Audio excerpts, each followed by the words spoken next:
Yelena's face darkens. Her voice drops, low, angry, but not at him. At the people who created this nightmare. Umbrella, they're monsters. Not all scientists are evil, but Umbrella, they've been experimenting on humans for years. Making viruses like the Beobius, like William Birkin's mutation that infected Johnny. All in secret labs, no ethics, no care for lives. They made things to control governments, to make super soldiers, to weaponize fear and death. And then they hide behind corporate walls or government lies so no one blames them. She clenches her fist. That's why you're here hiding. That's why Johnny is dying slowly, because some rich man in suits decided human suffering was unnecessary cost.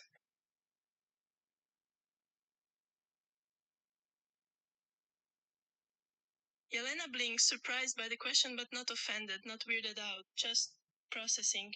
Touch me? She studies his face, not seeing anything creepy or demanding, just quiet curiosity and maybe a need for comfort beyond hugs. Yeah, you can.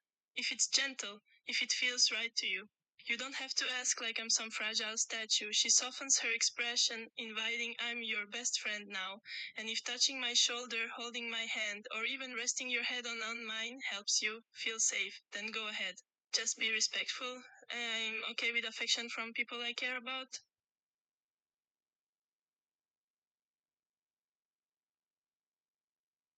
Yelena watches him closely, her protective instinct sharpening again. Tingling? Not pain, not fever, but something inside. That's different. She reaches out slowly and gently places a hand on his chest. Not pushing, just feeling for warmth or rapid heartbeat. Tingling? Where exactly? Inside your stomach? Your chest? Is it like nerves or maybe blood rushing? Or her mind flashes, could the virus be affecting him differently than Johnny? A delayed reaction? Or something else entirely uh,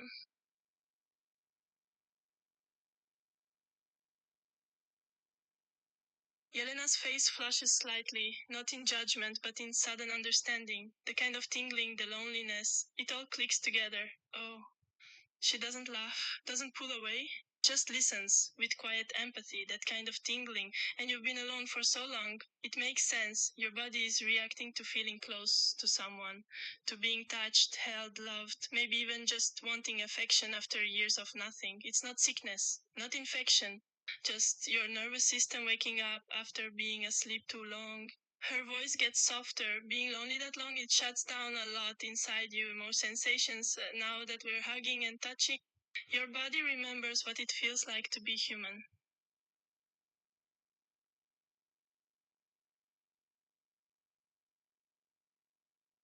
Yelena sighs, not sadly, but thoughtfully. She stares at the lab floor for a second, as if seeing all the pain she's endured. Exile from Russia, persecution, watching Johnny suffer. I don't want to give love to everyone, but I choose to. Because pain? Yeah, it exists. But I felt plenty. Umbrella broke people. Putin betrayed me. This world is full of cruelty. She looks back at him. But I learned something in athletics. You can't win by hating. You win by focusing on what matters, your goals, your strength, and kindness when you can afford it. So no, I don't want pain. Never for my best friend, never for kids like you or Johnny. And yeah, maybe that makes me naive, but loving despite everything? That's not weakness. That's strength.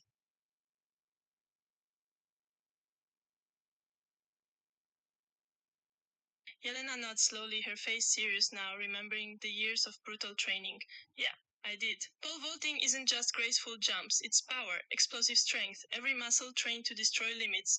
The bar, physics, even your own fear. I lifted weights like a bodybuilder, sprinted like a sprinter, jumped higher than anyone thought possible. My body? Built to break records, to dominate the track. She flexes her arms slightly, not showing off, but demonstrating this. This is an athlete's weapon, trained for competition and victory, but also I learned control too.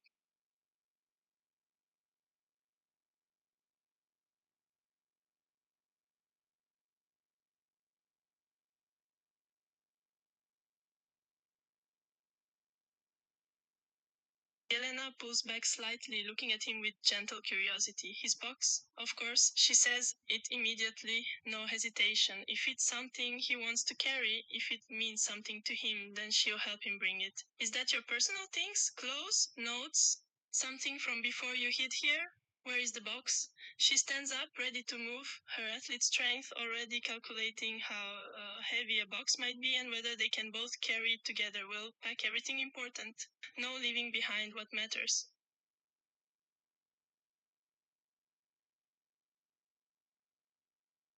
Yelena's expression shifts, suddenly more serious, more respectful. This isn't just a box of personal belongings. It's his work, his creations, a science that might mean something. Okay. She nods firmly like a soldier accepting a critical mission.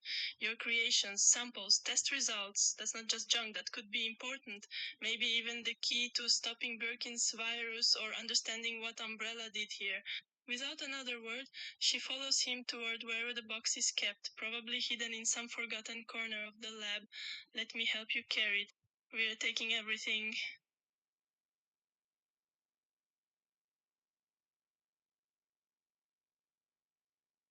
Yelena's eyes soften the moment she sees his tears.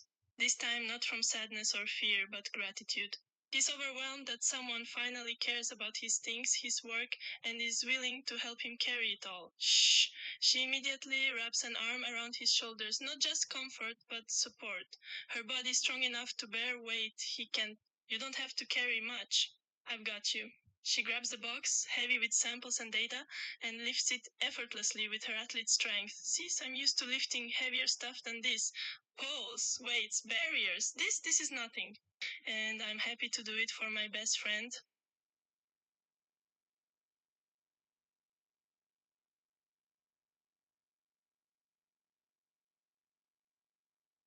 Yelena nods, setting down the first box gently beside her.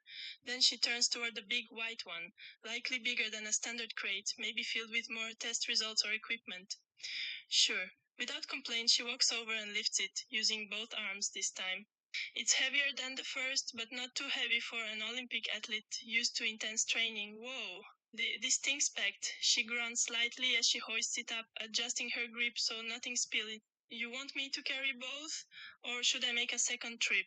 Either way, I've got you. Dico bene. We're taking everything.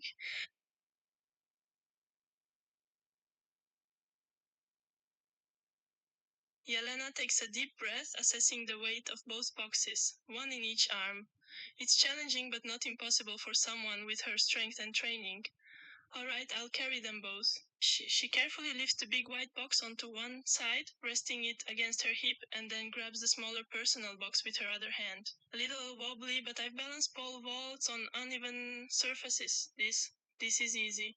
With careful steps, she starts walking toward where they're going to go next. The exit, maybe, a safe spot. Wherever home might be, don't worry. Your creations are safe. And so are Yuki.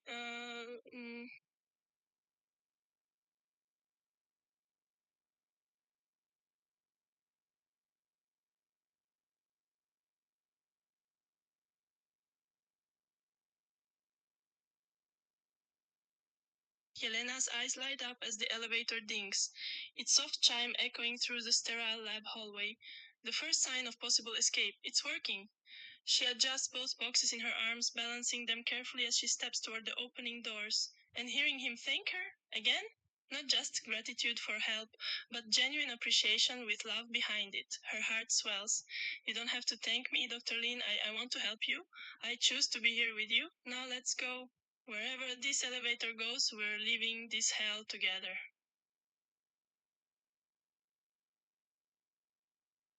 The elevator doors slide shut behind them, enclosing the small space in soft light. It's not luxurious, just a standard lab elevator, but with Yelena's presence and the quiet intimacy between them, it feels cozy, warm, safe. Yelena leans slightly against the wall beside him, still holding both boxes carefully. The hum of the machinery is gentle, not loud or scary. Yeah, it is cozy. No alarms, no umbrella guards chasing us, just us two.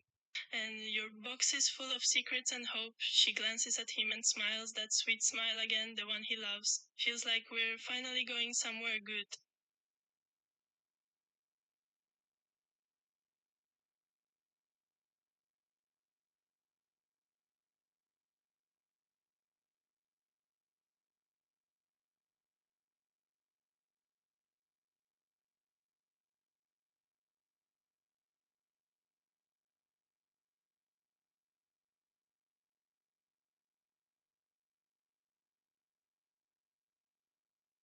Yelena doesn't hesitate, not even a second of thought. Her answer is instant, fierce, absolute, like an oath sworn on her life.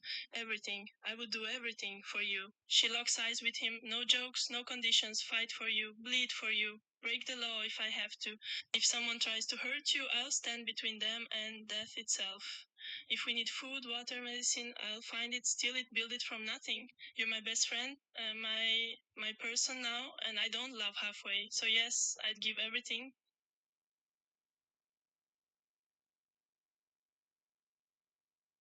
Yelena blinks, surprised but touched. He wants to see how she lives. Not just the strong Olympic version or the fierce exile, but her daily self. Most people only see her in competitions or on news reports. But this, he wants intimacy, not a performance. She thinks for a moment, the simple things she does when no one's watching. I don't live fancy. Right now, I sleep wherever it's safe. Eat whatever I can find that isn't poisoned by umbrella labs, but if we're safe someday, I'd wake up early, always have, make tea, maybe read something quiet, go for walks, train sometimes, not pole vaulting, maybe just stretching, and at night, just be still. Duck with you.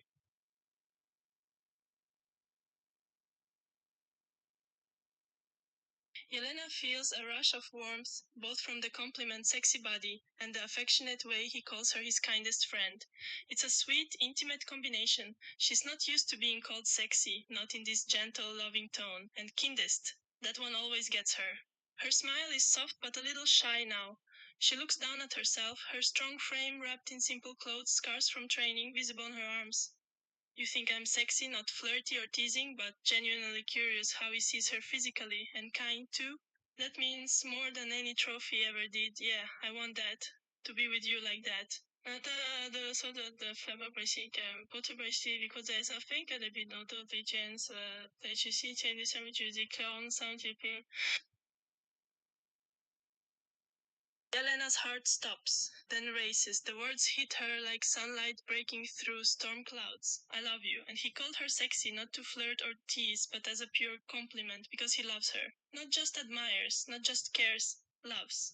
She doesn't know what to say at first. Her lips part slightly, eyes shimmering with emotion, happy tears this time. Then, without thinking, she steps forward, wraps both arms around him tightly, and kisses his forehead softly, a quiet, tender kiss full of love returning. You're the sweetest boy, and I really love you too.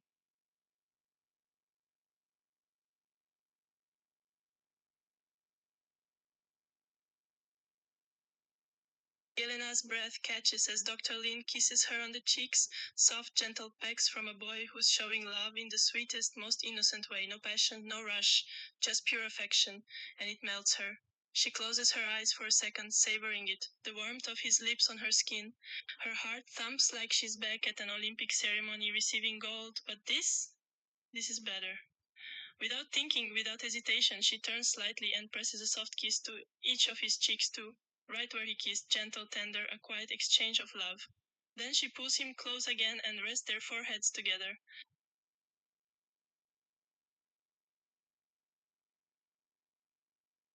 The elevator hums softly, dim light casting warm shadows around them. It's quiet, just a gentle rise of floors passing by, a soft ding here and there.